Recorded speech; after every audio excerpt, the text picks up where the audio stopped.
Okay, so we are going to continue our introduction class notes first, and then we are going to start talking about the finite automata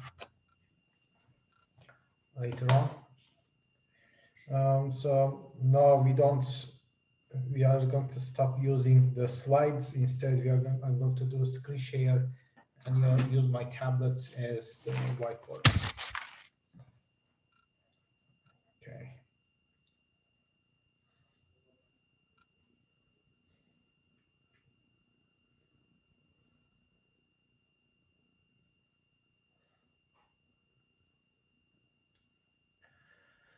All right. So last week where we left off was the types of proofs. So basically, we are going to use three types of proofs in this course. Pretty much, we are, and also all the proof questions that we are going to ask you in the exams are going to require one of those three methods. So why do we do, when you prove something, you have to use a formal way of proving it. So just giving examples doesn't prove the statement. Instead, we are going to use these formal ones. The first one is proof by construction. So by the way, I'm aware that my handwriting is not pretty good. So fortunately, we have the typed version of these lecture notes that are available on Moodle and also on the course web page. So proof by construction is that we starting from given facts and rules of mathematics.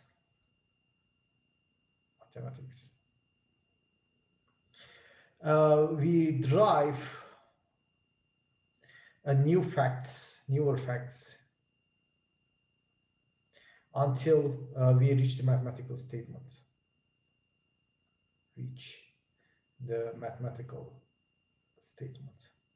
That we want to prove.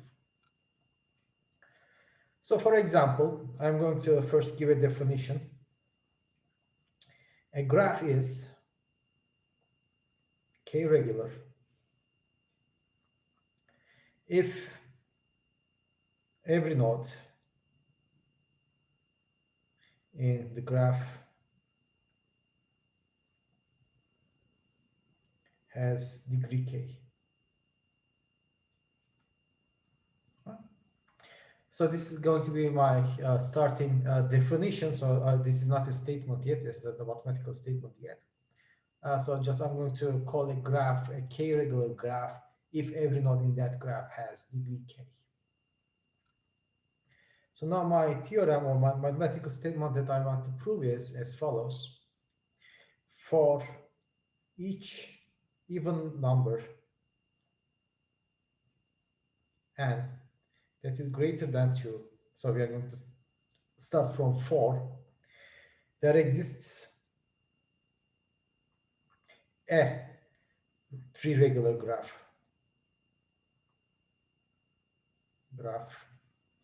with n nodes. Right. So we say that exists a three-regular graph. So there might be more than one different three-regular graphs with n nodes, but my claim is there is at least one of them. So the multiple possibilities are okay.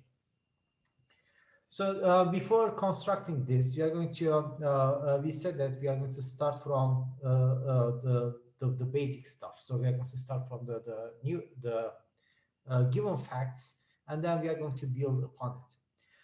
So since we said it's going to be an even number greater than 2, the smallest graph that we can start has 4 nodes. So we are going to start by just building an example.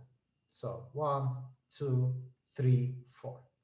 So with those 4 nodes, is there a three-regular graph? Obviously there is. So if we just connect these and then we cross them out, all of the nodes have degree 3. So this is a three-regular graph with n is equal to 4. So can we do 6? Let's just try to see. 1, 2, 3, 4, 5, and 6. The answer is yes. So actually for this one, we have multiple. So we have this one, or we have 1, 2, 3, 4, 5, 6, and we have this one. Okay, so we have multiple possibilities. So these two graphs are not equal to each other, but they are both tree regular.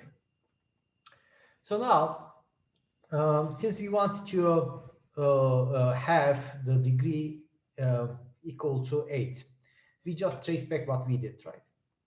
So what did we did with 6? We actually did the same thing with 4. So we first wanted to close this circle, right?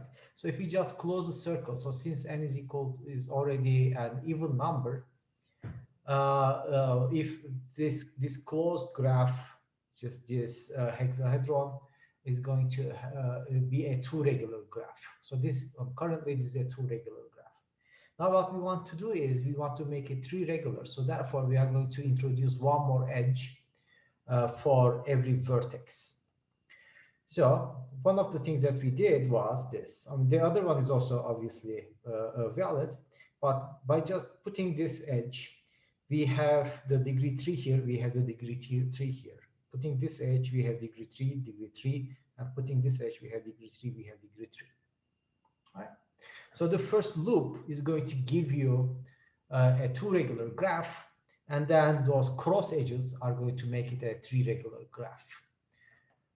So this is again, guaranteed, because now that we have an even number of vertices, and every edge is going to increment the degree of two vertices, right? Therefore you are not going so therefore you can only put the number of edges that is half of the number of vertices, which is going to increment the counter for the number of vertices, right? So you are going to put n over two edges, which is going to increment degree of n vertices. Right? Since you are incrementing by them by one, and there were already two, now you have three. So now we have to generalize this. So you can also do this for 8 if you want to. 1, 2, 3, 4, 5, 6, 7, 8. So what we are going to do is first we are going to close the loop. So now it is 2. And now the next is you are going to put those crosses. So for example, like this. Okay. So now it is a three regular graph as well. So what did we do here? So let's just do the 6 again. So now I'm going to give a name to all of those vertices. I'm going to start from 0, 1, 2, 3, 4, 5. So again, just make this loop. And then I put between 0 and 3, right? 2 and 5, 1 and 4. So you can still do this version as well, right? But the second example is going to be easier to formulate, because now I have edges between 0 and 3, 2 and 5, and 1 and 4. So their difference is always 3, which is n over 2. Right? So again, you could have done this one, and in this case, you have between 0 and 3, 1 and 5, and 2 and 4. But it will be harder to come up with a general rule. So now the difference here is here 3, here 4, and here 2. But in here, the difference is always 3, which is half of the number of vertices. So therefore, the construction is going to be obviously generalized. So we are not going to just construct for every possible values of n. We are going to provide a generalized construction. So we are going to construct a graph G, which is equal to VE, with V starting from 0, 1, up to n minus 1. So I'm going to give the names starting from 0. And E is going to be as follows. So first we are going to close the loop, right? So to close the loop, it is every neighbor, 0 and 1, 1 and 2, 2 and 3, 3 and 4, and 4 and 5. Then I'm going to also need 5 and 0, but here always the difference is 1, 1, 1, 1. So between 5 and 0, it will be 5. So therefore, I'm going to write it separately. So I'm going to put an edge between I and I plus 1. For all I between 0 and n minus 2. Right? So now it's going to put an edge between 0 and 1, 1 and 2, 2 and 3, 3 and 4, up to 4 and 5. So that's why I said n minus 2. Plus, so union, I will also put an edge between n minus 1 and 0. So this is closing the gap, right? So this is the last one. So it's this one. Plus union, so I'm also going to need another one. So now I have to put 1 across, right? And the difference is always n over 2. So I'm going to put an edge between I and I plus n over 2. So n over 2 is not a problem because n is an even number. And this is going to be between 0 and n over 2 minus 1. So now these are my set of edges. So again, these first two make the degrees 2, and this is degree 3. This is going to make it degree 3. I'm going to pause a few seconds if you have any questions.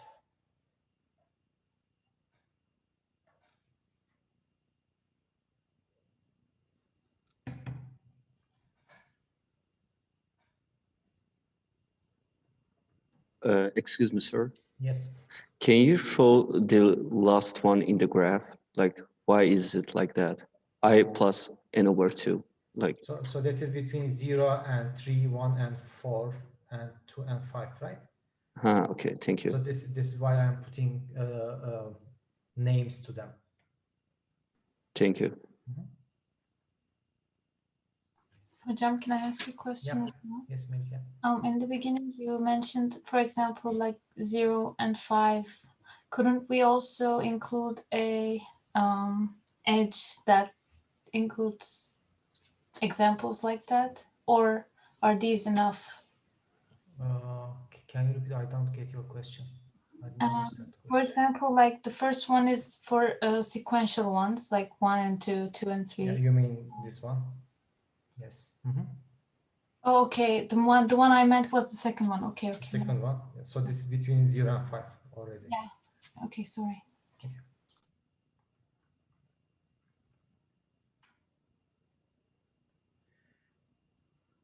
All right. So the next type of proof is proof by contradiction.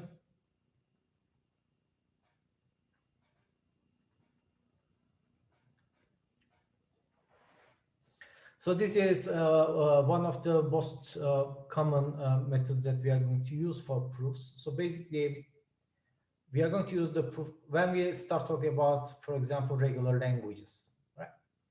And we are going to start talking about them today. So we are going to use proof by construction if we want to prove that a language is regular, right? And again, we are going to come to these back. So I'm just summarizing them. We are going to use proof by contradiction if a language is not regular. So we want to prove that a language is not regular. So for that, we are going to use the pumping lemma, which is a method of proof by contradiction.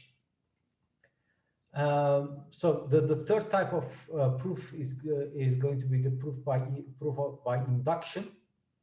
And for example, we are going to use that one to prove that a language described by a finite state automaton is something that we want to prove. And we are going to all have examples of these. So the last type of example is actually done on Friday. So anyway, so this is just mentioning that we are going to use these.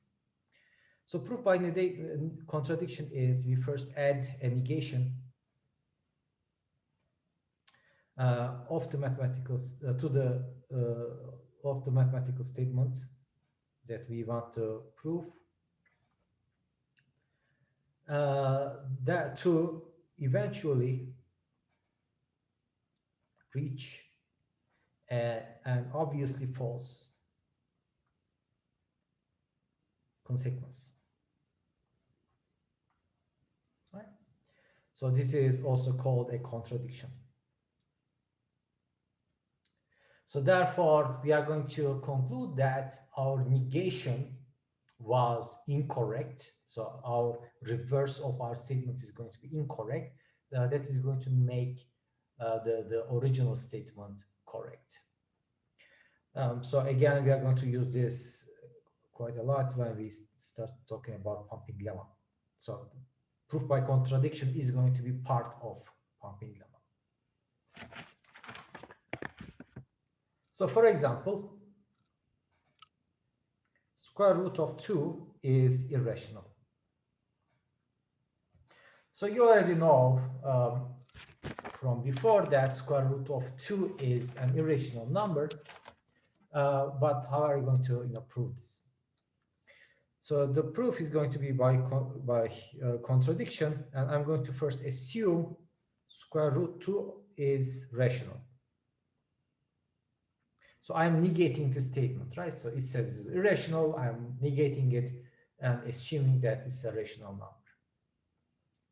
So if square root 2 of 2 is rational, then I can always write square root of 2 as m and n for m and n as integers. Right? So that's the definition of a rational number. It has to be a ratio of 2 integers. So if this is the case, at least one of m or odd, m or n is an odd number. So this is coming from the mathematical fact. So why at least one of them are odd? If they are both even, you just divide both of them by 2 until, so you keep dividing them by 2 until you have at least one of them as odd. Since 6 over 4 is equal to 3 over 2, right? Then you are going to reach at a point where at least one of m or n is odd. So is that part clear? At least one of them is odd. So this is just basically 12 over 8 is equal to 6 over 4. That's equal to 2 over 2. And this one is odd. All right. Both of them could be odd as well. Okay. So if you are starting from 10 over 6, that is 5 over 3, both of them are odd. So anyway, at least one of them is odd. So now we have to come up with a conclusion that this is not actually going to be the case. So what we are going to do is we are going to move n here. Right? So from this, we are just going to move this n over here. N times square root of 2 is equal to m. Then we are going to take the square of both sides. M squared now is equal to 2n squared. So that means, right, so since m squared is 2 times some number, then m squared is even. All right. Since m squared is even, again, going back to the rules of mathematics, then m has to be even. So there is no odd number where its square is even. So if the number is even, then its square root has to be also even. So now m is an even number. So that means I can replace m with some other number, 2k, where k is again an integer. So I'll just plug this in. So now 2n squared is equal to 4k squared. So it is because 2k squared is 4k squared. Then n squared becomes 2k squared. That means n squared is even. and n is even. Right. So I started with this assumption, and this assumption told me that at least one of m and n is odd, so it's an odd number, so either m or n or both of them odd number. But if I just drive it, my mathematical facts, I come up with the conclusion that neither of them is an odd number. So that gives me a contradiction. My assumption said at least one of them is odd. My reality said they are both even. So therefore, square root of 2 is an irrational number.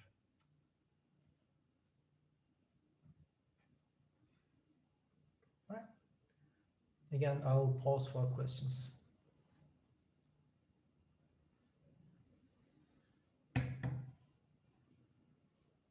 Hocam, what about proof by counterexample? You said that we won't use examples. So this is a wow.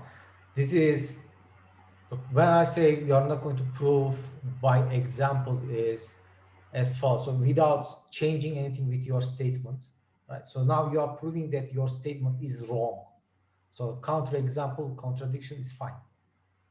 But without counterexample, just giving an actual instance is not a proof. So you are disproving. Disproving is fine. Okay.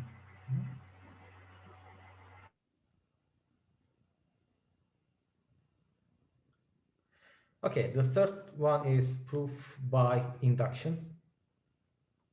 And we are going to have an example of this on Friday, a larger example. I'll give you a short one.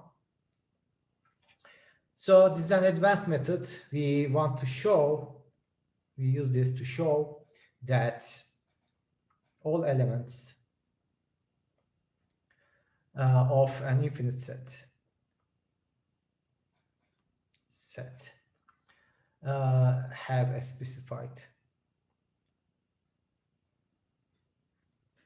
property. So basically, this is just like a recursion. So you're going to start with something small, and then you're going to assume that something large has that property, and then you're going to show that something that is even larger has the same property. So every proof consists of one, a basis. So here we are going to show that the smallest possible instance is correct. So smallest possible instance of the statement is correct. So we are going to show this, right? Then the second part is induction. So here we are going to assume, okay? So assume that the statement is correct for all instances of size up to some value n. So we are going to start with this assumption. Then we are going to show that the statement holds for size n plus 1 or size greater than. Let's just say greater than. Right. So this will be my basically, let's say this is the size of the instance of the statement that we want to prove. So we are going to start with the smallest one. So we are going to show this. And then we are going to assume that this is all correct. Right? Then we are going to show that this is also correct. So this is going to give you a recursion thing, right? So if we prove that this is also correct, that means by our assumption, this n depends on this n minus 1. So it's going to be based on that these are all correct. So this is going to be based on these are all correct and so on, which is going to come back to our base statement. And we are going to show that this is also correct anyway. So it is a recursive thinking. So the smallest one is going to be correct. We will assume that something in the middle is going to be correct, and then we are going to show that the next one is correct. And this is going to propagate, right? So to something bigger and bigger and bigger. So for example, my theorem is as follows: a binary tree with n leaves, right, has 2n-1 nodes. So this is the number of leaves. So now here, what we want to decide, we first decide is what is the size of our input. So we said that for the smallest possible size of the input, we are going to show it first. So that's the basis. So what is the size of our input? So the theorem says the binary tree with n leaves, right? So we have, so this is the input, tree with n leaves. So the size that we have to deal with here is the number of leaves. So that is induction on the number of leaves. Somebody asking question, Ibrahim?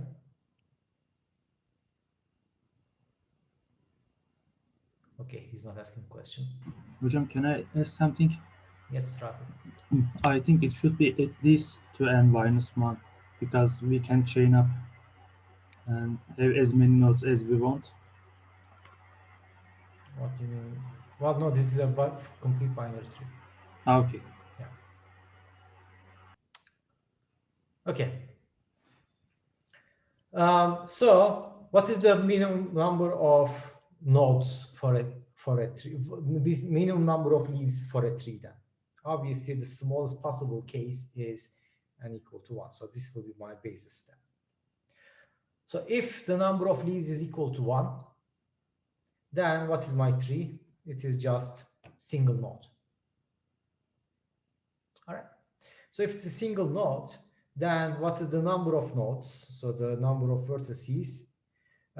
My claim was 2 times n-1. So that is 2 times 1 minus 1, which is equal to 1. And that is already correct. Right? So if my tree has a single leaf, then it has a single node. So that's the smallest possible tree. 2, the inductive hypothesis. So I'm going to assume that my inductive hypothesis, so my inductive hypothesis is actually this, the theorem itself, holds for number of leaves up to n. So now I'm going to, or up to some smaller value, up to less than n. Let's just say less than n. So now I'm going to show that it also holds for n. So now my tree becomes this, right? So I'm going to have a root, and then it's going to have 2 children. And then there will be a subtree here, and then there will be a subtree here. I'm going to call this subtree as U. This subtree is V. Right? So now here, let's say my number of nodes is equal to n. And I assume that up to n it holds. So up to n-1, including n-1, my inductive hypothesis is correct. So that's my assumption. So now I have a tree with n nodes. Since my inductive hypothesis holds for trees that have less than n leaves, so this is not the number of, sorry, this is not the number of vertices, number of leaves. Number of leaves is equal to n. My inductive hypothesis holds for trees with less leaves. It's going to hold for U and V, right? So U and V are both smaller trees than T. obviously, because they are subtrees. My assumption is that it is going to hold for U and V. So let's say U has U leaves and V has V leaves. Since my inductive hypothesis holds, U has 2U minus 1 nodes and V has 2V minus 1 nodes. Right? So this is my assumption. So let's look at T now. T has N leaves. And we have U leaves here. And we have V leaves here. So N is obviously equal to U plus V. Right? N is already U plus V. How many nodes does T have? T has T has 2U minus 1 nodes coming from U plus 2V minus 1 nodes coming from V plus the root, right? So we have all the nodes coming from here, all the nodes coming from here, and we also have the root. So it has 2U plus V minus 1 nodes. And that is N. So that is 2N minus 1 nodes. So therefore, my statement is correct because I assumed that the hypothesis holds for smaller trees, that is U and V. And it also, I showed that it also holds for a larger tree, that is T, which is the U and the V and the root to connect them. Right? So that is the proof by induction. Hocam, here U and V are both n over 2, right? Since it's complete tree. No, they are not n over 2.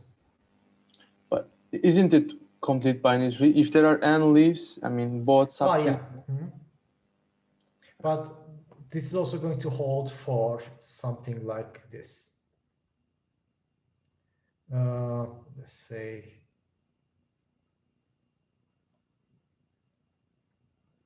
is also going to hold for that. Oh. So it's a complete binary tree. So it's not a real complete binary tree. It is a binary tree where every internal vertex has 2 nodes. Okay. I see, hocam. So this is the U part and this is the V part.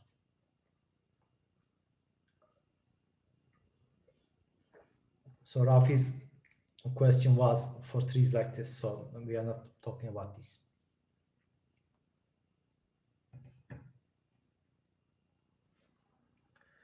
Okay, so let's start the real subjects of this course, which is going to, we are going to start with the finite automata.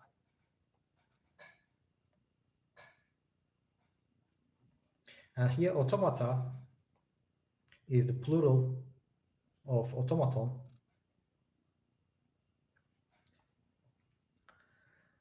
which means machine. So we said we are going to build theoretical computers in this course to show the limitations of computing. So we are going to start from a very simple machine, which will be the finite state machine, right? And the finite state automata. That's going to be the weakest form of computers, theoretical computers that we are going to build. But then we are going to go for something more powerful, which will be push-down automata, and then more powerful, that's the Turing machines. And you can use the Turing machines to model any currently existing computer as well. Right? So if we are going to say that if some problem can be computed by an actual computer, anything that you are using, right, then it could be computed by a Turing machine. But we are going to start with something much simpler, which will be automata. So then we are going to build upon it. So you already know a finite state machine from your digital design. So it is defined with a finite state machine is defined with a finite set of states, a finite set of inputs, a transition function,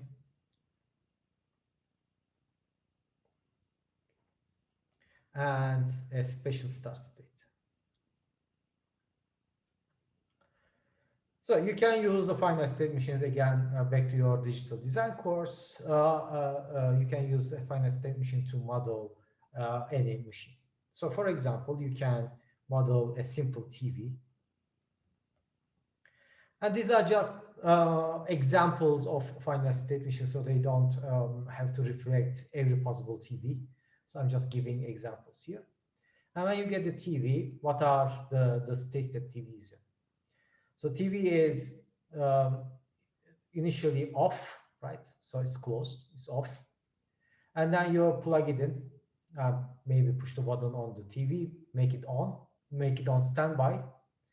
And then you use the remote to open a channel, then your TV is on. So a simple TV is going to have 3 states: off, standby, and on. So I'm going to show them as nodes, and I'm going to have a special start state, which is going to be off. So because when you have the TV, initially it is off. So what you do, you switch it on. That is pushing the plug-in and or pushing the on button on the TV. So that is the switch on transition. And then the TV goes to the standby state. From standby state, you might just switch it off, take it to the off state, or pull the plug. From standby, maybe you use your remote control to turn it on. And from on, you can turn it off and take back to the standby.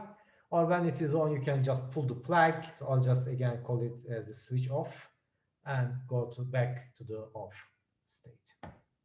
So this is basically the changes. So the states that your TV can go is off, standby, and on. The special start state here is off. And the transitions are switch on. So these are your transitions. And your possible inputs are switch on, switch off, turn on, turn off. Right? So these are your inputs.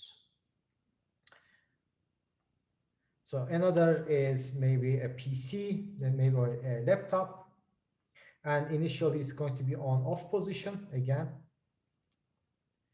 And the computer may be on position, it may be on standby position. It could be on hibernate position. Again, these are just simple examples to show the concept of states, inputs, and transition function. So they don't have to reflect every possible PC. So initially it is in off position, you switch it on, it goes to the on position, you switch it off, it goes back to the off position. You can put it on standby position. You can switch it on back, switch it on back. You can send it to hibernate. You can switch it on back, or you can switch off from both positions. So again, these are just examples. So you have the states. So this is state, state, state, and state. Okay? And you have the transition. So this is a transition function, transition, transition, transition, and so on. And your, again, inputs are switch on, switch off, hibernate, standby. So this is, again, just the same thing from your digital design course. So for this one, we are going to add an additional property to the finite state machines to make it a finite automaton. So a finite automaton is a finite state machine with some accept state. So we already have a start state, so now we are going to have some accept state. So here sum means basically greater than or equal to 0.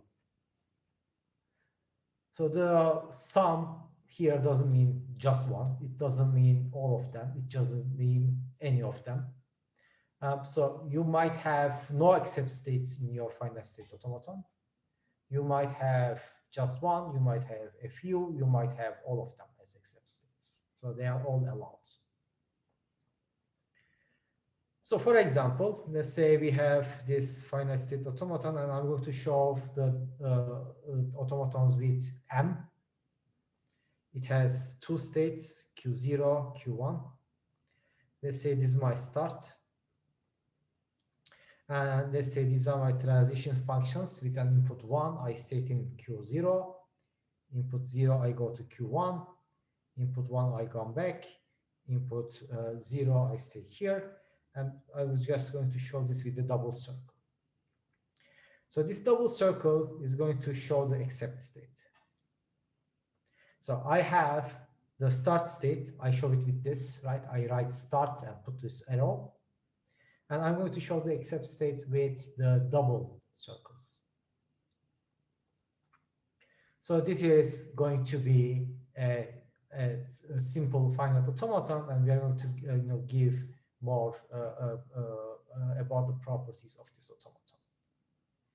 So here, this one has the alphabet 0 and 1, right? So this is the set of inputs is 0 and 1. So this is, instead of turn on, turn off, switch on, switch off, I only have 0 and 1. And I have the transitions shown with these edges. So for this one, the input string W 0, 1, 0, 0 is accepted by M. So why is this accepted by M? Because when I want to trace this, so let's just change the color. So I'm going to start from the starting state, right? So I'm in here in Q0. So the first 0 tells me to go to Q1. So 1 tells me to go back to Q0. Right? So I first came here and went to here. Then I have a third, this third 0 tells me to go back here. And then the last 0 to stay in here. And at the end of my computation, so this is called the computation of it, I traced 0, 1, 0, and 0. I end up at Q1. So the last state is Q1, which is the accept state. So therefore, I'm going to say that this machine M, this finite automaton M, accepts the input string 0, 1, 0, 0. So similarly, it rejects 0, 1, 1. So because I'll just rewrite it here, 1, 0, 1, Q1, 0. It rejects 0, 1, 1 because in that case, it's going to start from Q0, go here, go back, and then stay here. And Q0 is not an accept state. Therefore, I'm going to say that this machine rejects the input 0, 1, 1. Okay. Are there any questions? I have. Can I ask? Mm-hmm. So accept state is arbitrary, right? We say something is an accept state just because we want to. Yes, but you are going to want that depending on the properties of the machine that you are trying to construct. So saying the state is an accept is going to basically tell you what the language of that machine is, which we are going to come back to that. Okay, thank you.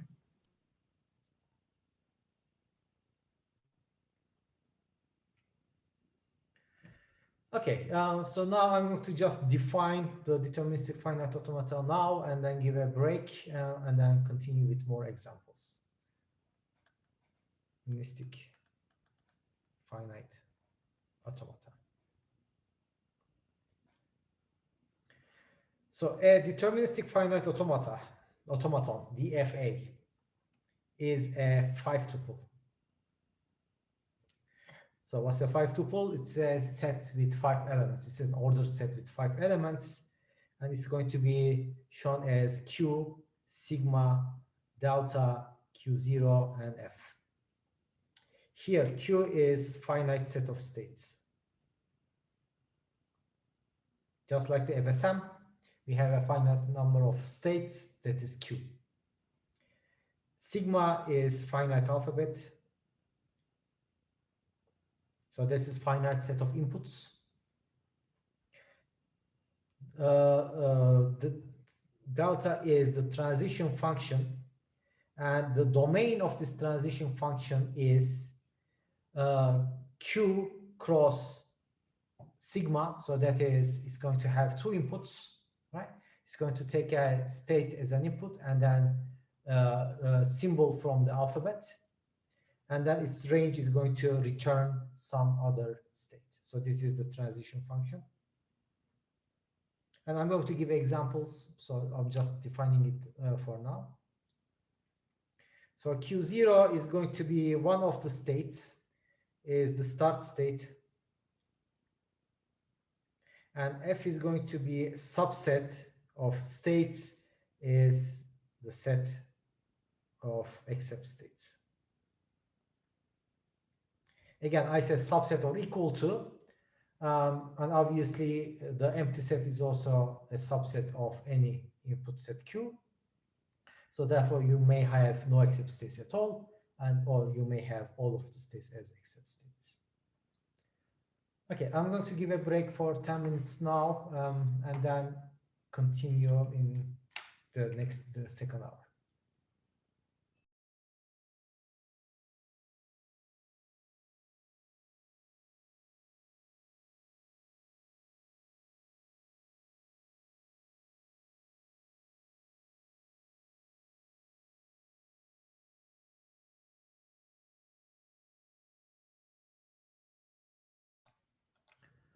All right, welcome back. So in the chat, we have a question from Ismail. He asks, what happens to the machine if the input is rejected?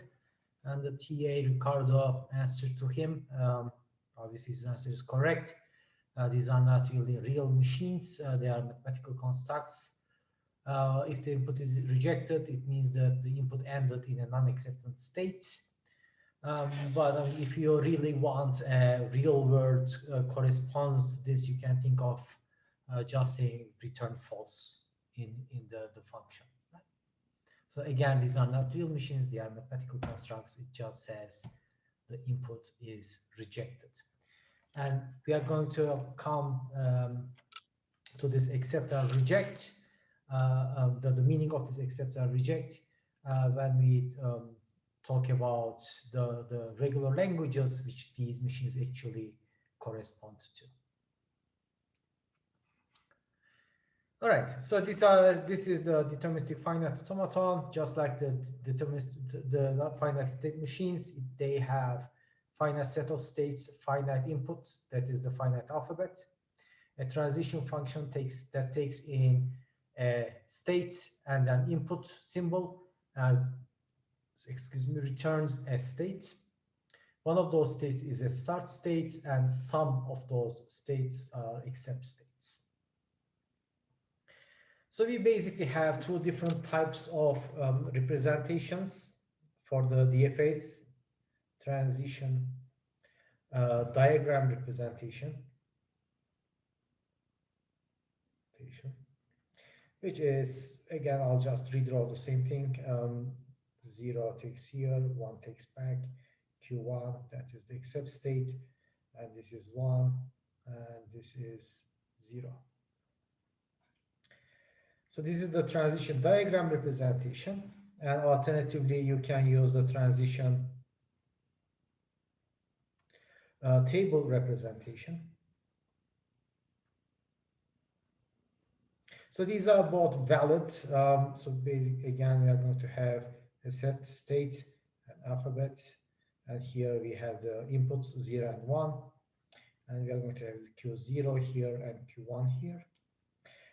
This is the start. So with the transition table, I also show the start. And I'll also show the except with this asterisk. Okay.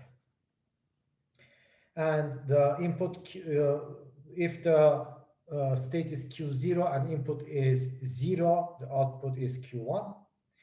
Input state is Q0 and the input symbol is 1, the output is Q0. And you can see that they are actually saying the same thing between this diagram and the table. Q1 0 is again Q1 and Q1 1 is Q0.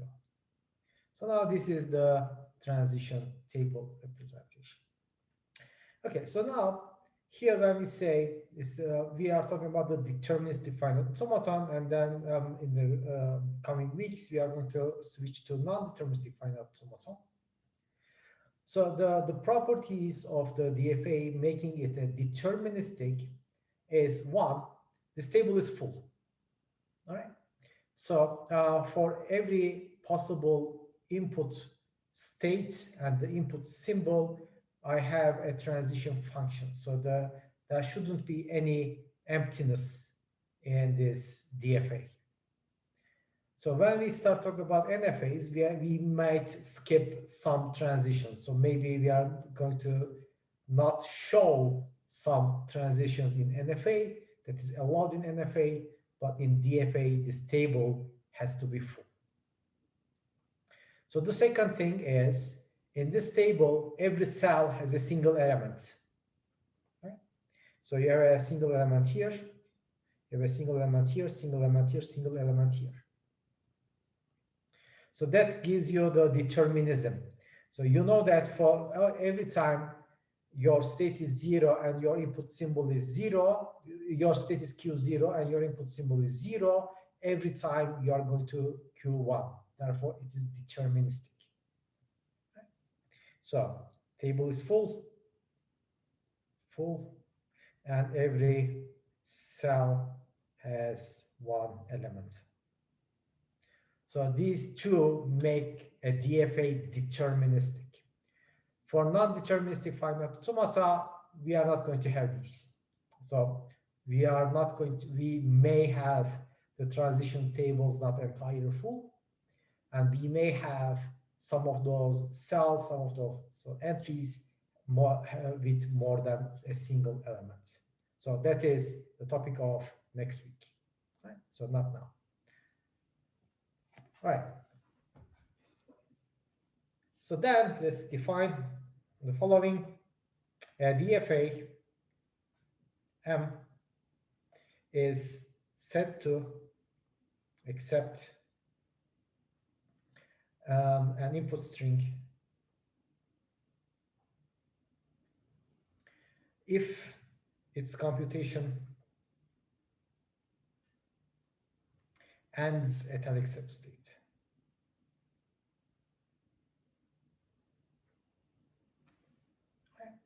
So, for example, as before, M accepts 0, 1, 0, 0. This is the same machine that I draw. Again, it accepts 0, 1, 0, 0. So now definition, the language of DFA M, which is shown as L of M, is the set of all input strings accepted by M. So therefore, what does the machine do? So it these DFAs basically do a membership test, right? So if you have an input string, and if you run it through your machine, if your machine accepts it, then it is in the language that that machine is designed for. So for example, here in this machine, L of M is, so what is the property here? it is going to accept if the last character is 0, right? So because if the last character is 1, you are always in Q0. You are going to end up in Q0. But if the last character of your input string is 0, you're always going to end in Q1. So therefore, the language of M is set of words where W ends with 0. So this is going to be an obviously infinite one. So 0 is here, 0, 0 is here, 1, 0 is here, 1, 1, 0 is here, 0, 1, 0 is here, and so on. So the language can be infinite, that's fine. So as long as a word ends with 0 and it is in this language, and if that is the case, the machine is going to accept it.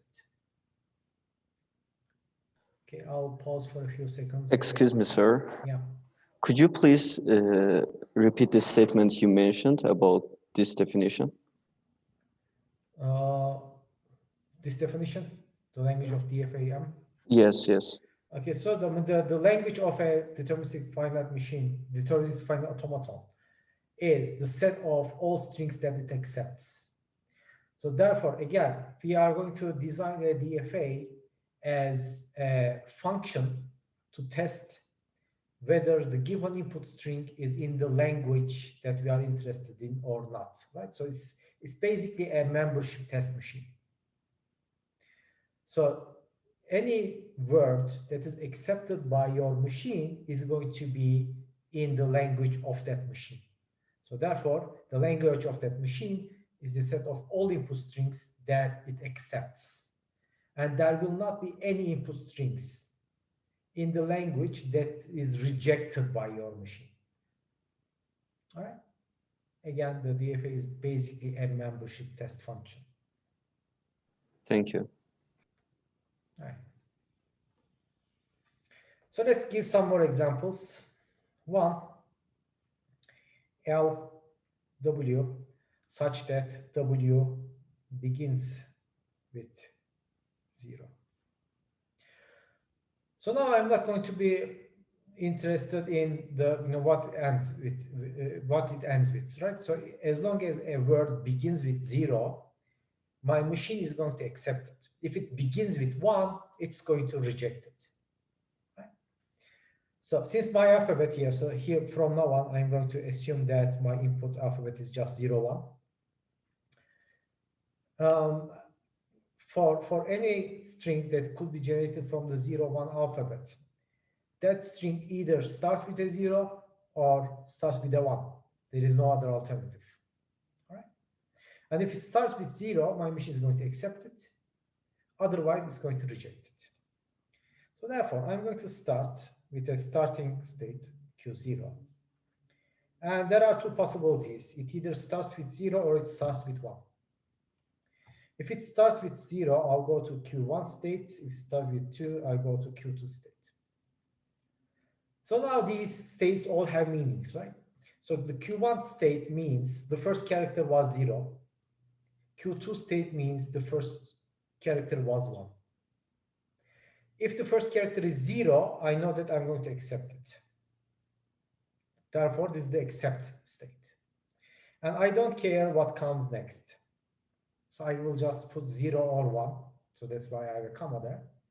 So for every other input, for every other symbol that comes in, I will stay in Q1 because all I cared was the first character, and that is already 0. So Q2 state says it begins with 1, and I'm going to reject it. So Q2 is not going to be accept, and I should never go to an accept state here.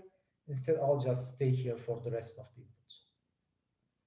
So this is also called the sync state, because once I'm in Q2, I'm in Q2 forever.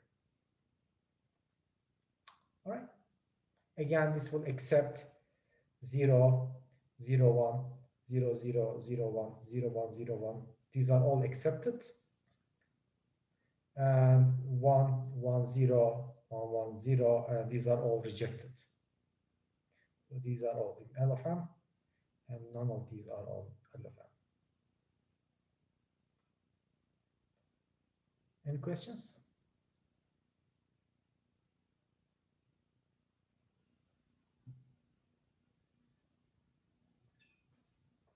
Okay, so the second example, L W, such that W begins with 0 and ends with 1.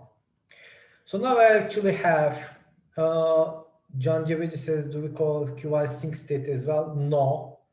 I mean, you are not leaving Q1 either, but it is an accept state. So a sync state by definition has to be rejected.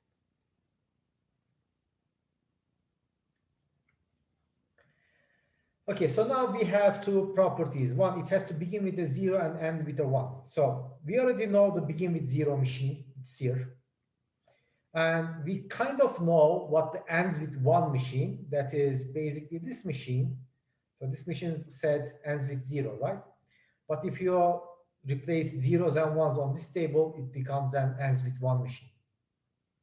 So basically what we will do is we are going to merge those two. This is a simple example, so we are just going to directly merge them. But we are going to give the more formal way of merging machines later on in the upcoming weeks. But now this is a simpler example, so we'll just do it. So we are going to again start with 0. Now it has to begin with 0, right? So the first character is 0, or the first character is 1. If the first character is 0, then I go to Q1. If the first character is 1, I go to Q2. Right, so now the machine says it begins with 0. So if it begins with 1, I have to sync. So I'm dead already. Okay. Now it has to end with 1. So if it begins with 0, my Q1 state says, all right, it begins with 0. Now it has to end with 1. So therefore, if the last character is 1, I can go to an accept state and stay here as long as it's 1. And go back to Q1 if the last character is 0, or stay in Q1 if the last character is 0. So now, again, I have this part, which was my machine 1. Right? And I have, let's say, this part, which was my machine 0's complement. We'll come back to the complements later on, but again, since this is a simple version, I just replace zeros and ones. And also, I also had to make Q1 not an accept state, because in this language it's not.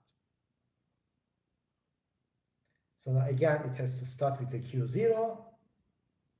It has to start with 0, and then it has to end with 1 to come to the accept state. Okay, a few seconds pause for questions.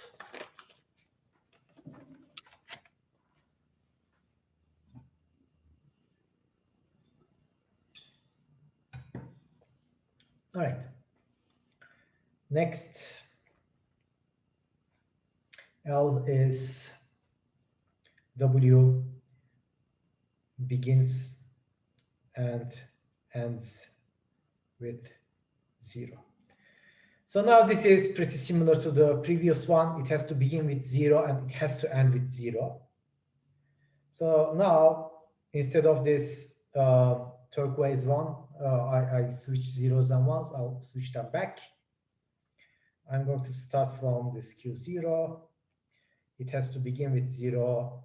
If it begins with 1, I will go to my sync. If it begins with 0, I can be in Q0, in Q1. And since I wanted to end with 0, so if I don't have any more characters, if my input is just 0, I'm in Q1. Obviously, I have to accept this. So now this becomes my accept state. And I'm going to stay here as long as my input is 0. If my input is 1, I'll go to this Q3. If the next is 0, I'll go back here. If it is 1, I'll stay here. Right? So these two are pretty much the same thing. I only had to change my accept state.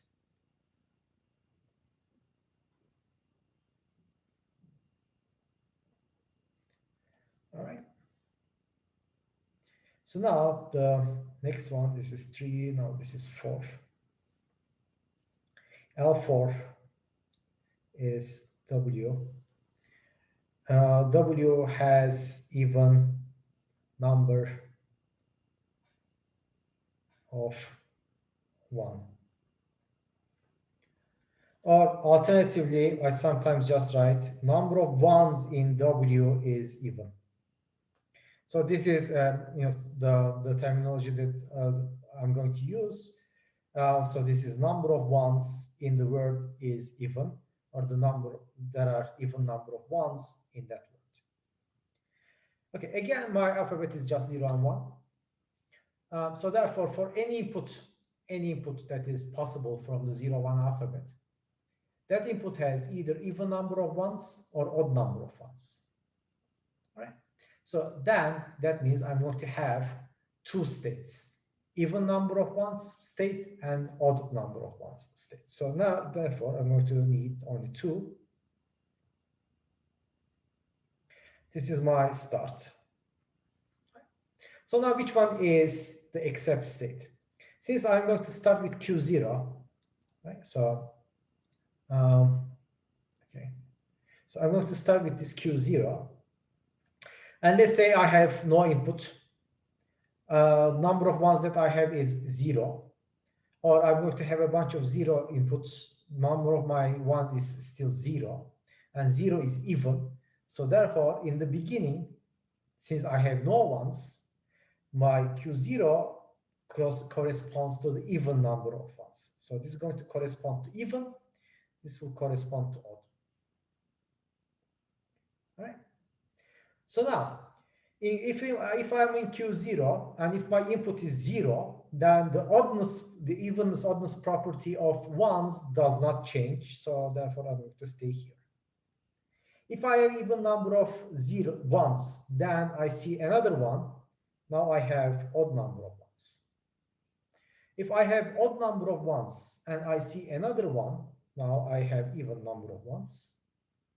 If I have odd number of ones and then see a 0, that property doesn't change, and I'll stay here.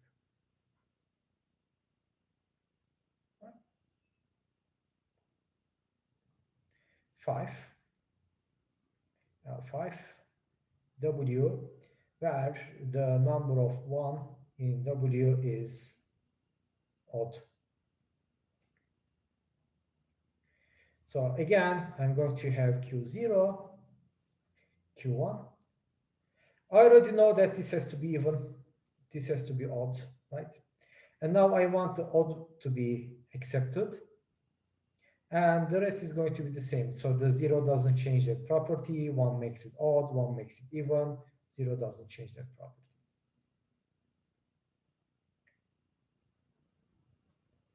Any questions?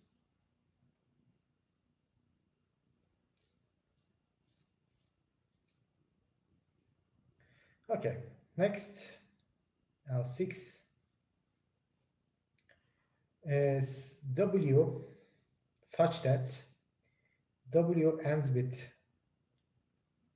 1 or W is equal to epsilon. So W is equal to epsilon means that W is empty string. So there is just nothing in it. So this is same in your Java, C, C++. It is just that. So it's an empty string.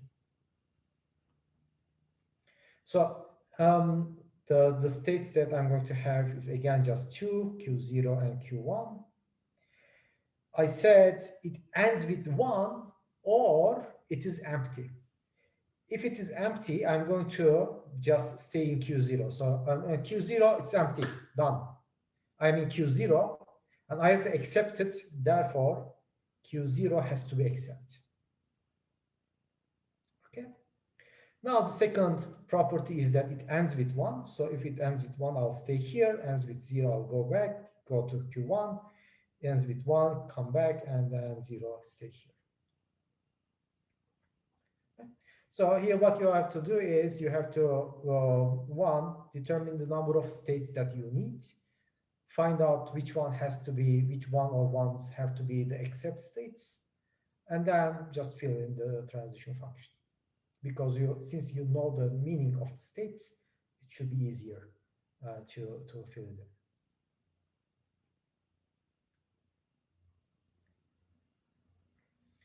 Okay, so we have only a few more left. L7 is W such that W contains 0, 1 as a substring. So somewhere in the word, we have to see a 0 followed with a 1. So now what I'm going to do is, again, start here. So what I want to do is I want to see a 0 at some point, and then after that 0, I need to see a 1. So if I see a 0, I'll just go to a state called Q1. And the meaning of Q1 is saw a 0, right? So I just saw a 0. And I already saw a 0. So what I want to do is I want to see a 1. So after that 0, if I see a 1, I can go to a Q2 state. So now saw a 1 after a 0, right? Because I'm coming from Q1. Q1 guarantees that I just saw a 0. And that 1 says I saw a 0, and then after that 0, I see a 1. So therefore, now I can accept. So therefore, this is the accept state.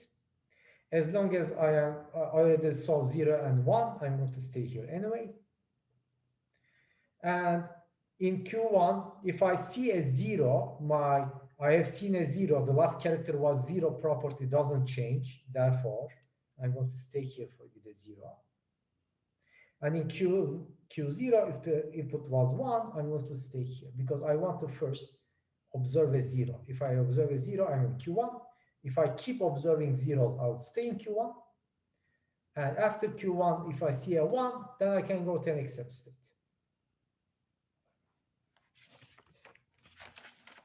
Any questions?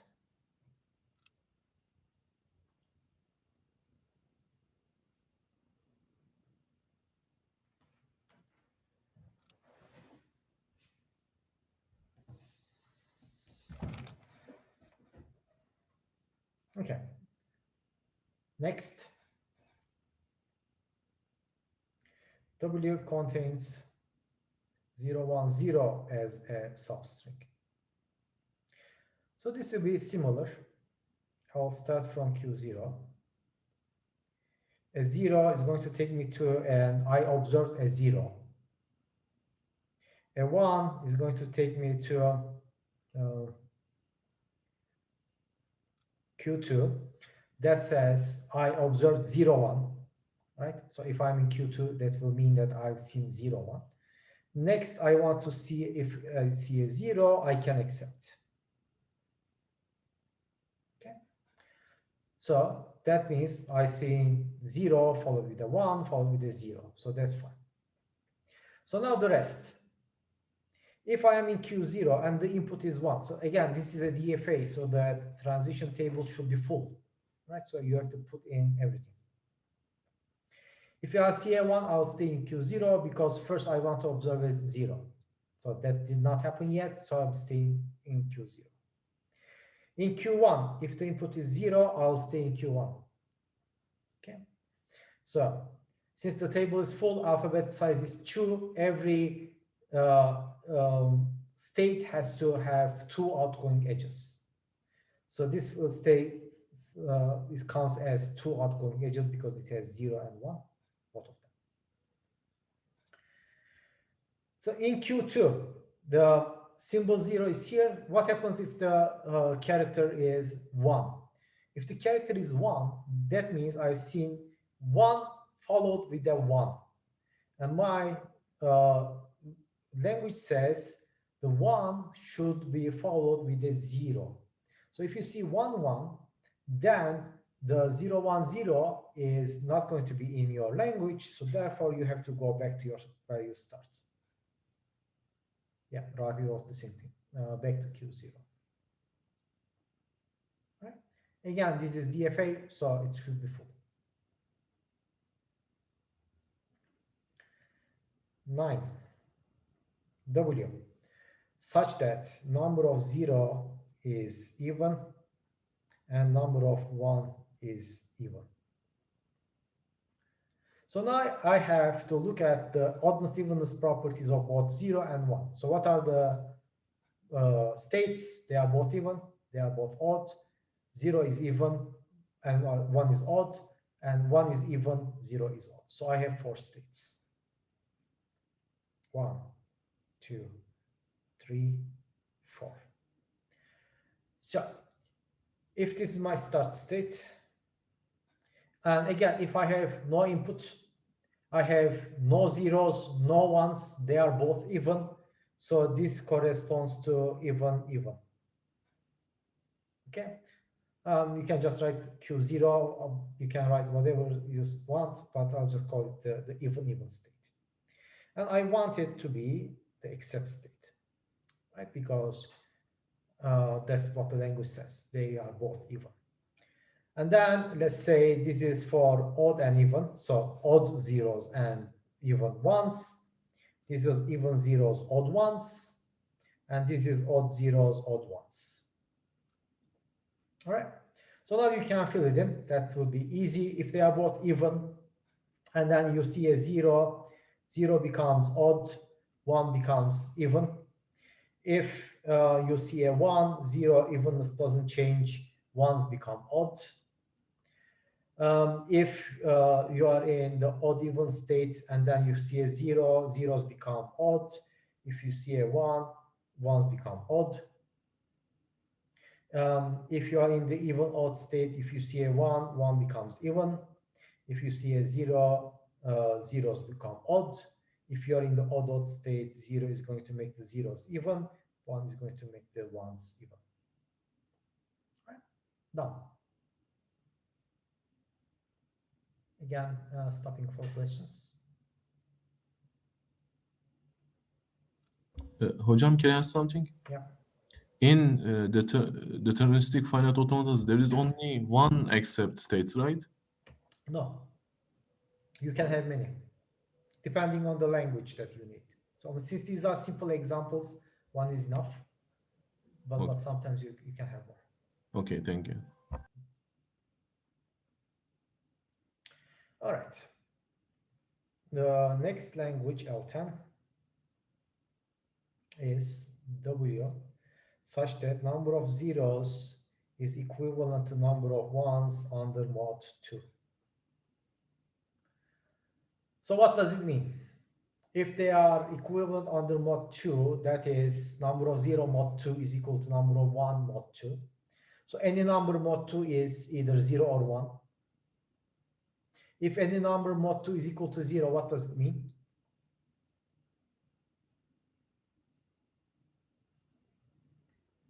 It's even. It means even. A number mod 2 is equal to 1, that means that number is odd, right?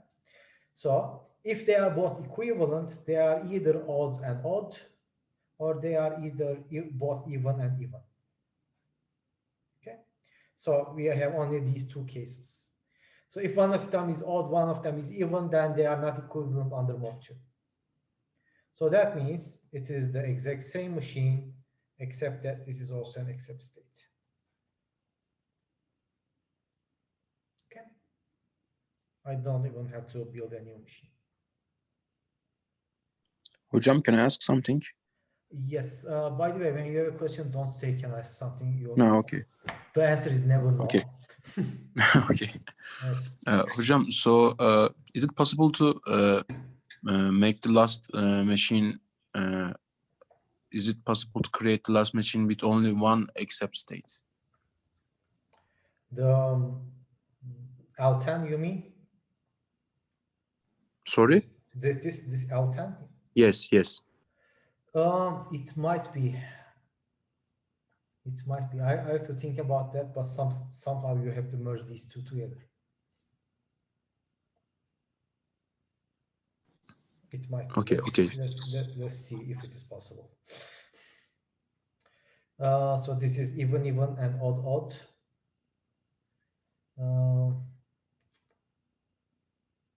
Okay, if the input is 0,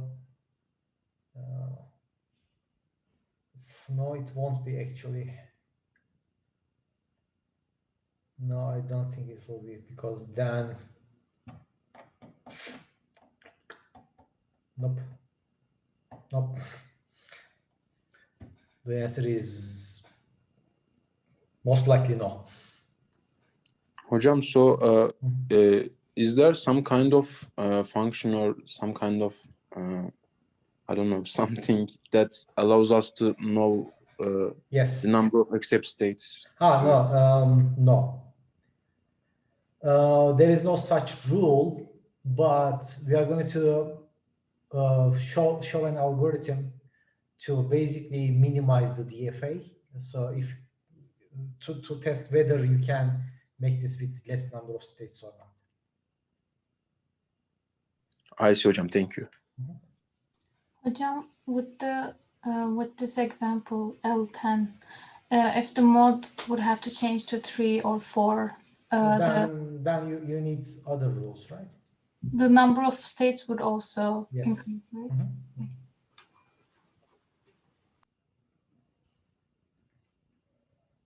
Okay, so the last example is W, where number of 0 is equal to number of 1. Hocam, I think we can do it with one state, the L10. With one state, how? One accept state. With the one accept state, okay? Hocam, we start with the start state is also the accept state. Okay. If we get a 0, we go another state, we go to another state. And regardless of the input, we go back from that state. Regardless of the input. And the Okay. same with 1. If we get a 1, we go to another state and we go back. All right, so let's see. Your input is 0, 1, 1. 1, 1, 1. Okay, so 0 here, 1 back, 1 here, 1 back. So it holds for that one. I'm just looking for a counter example here. It might be possible.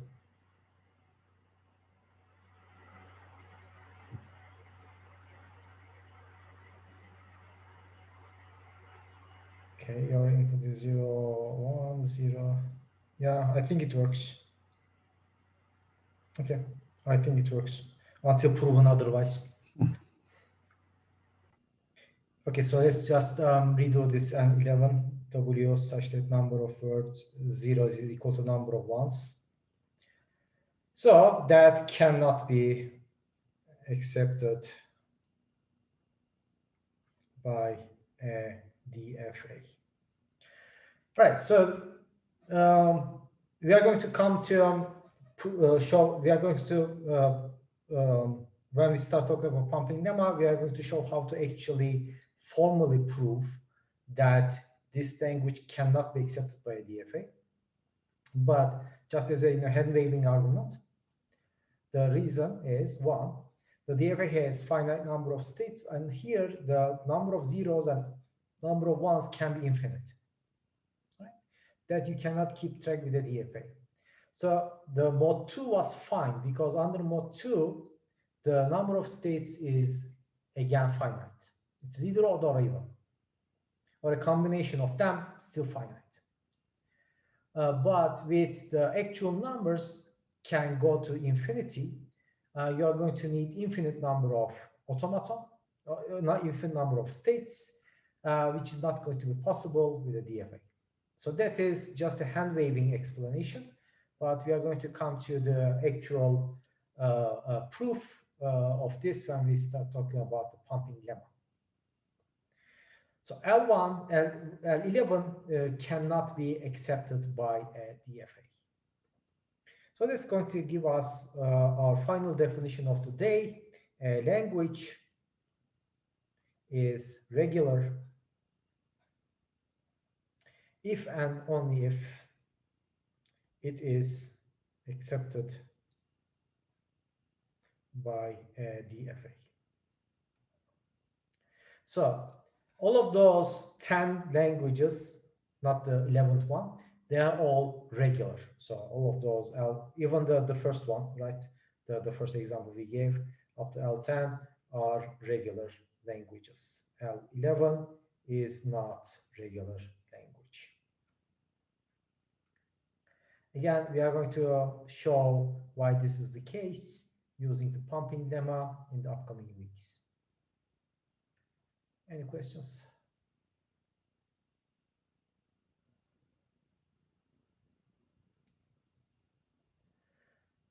Okay, so this is where I stopped in the other section, and actually the next theorem that I have to prove takes about an hour to complete, and obviously I have only 15 minutes, so I'm going to stop here.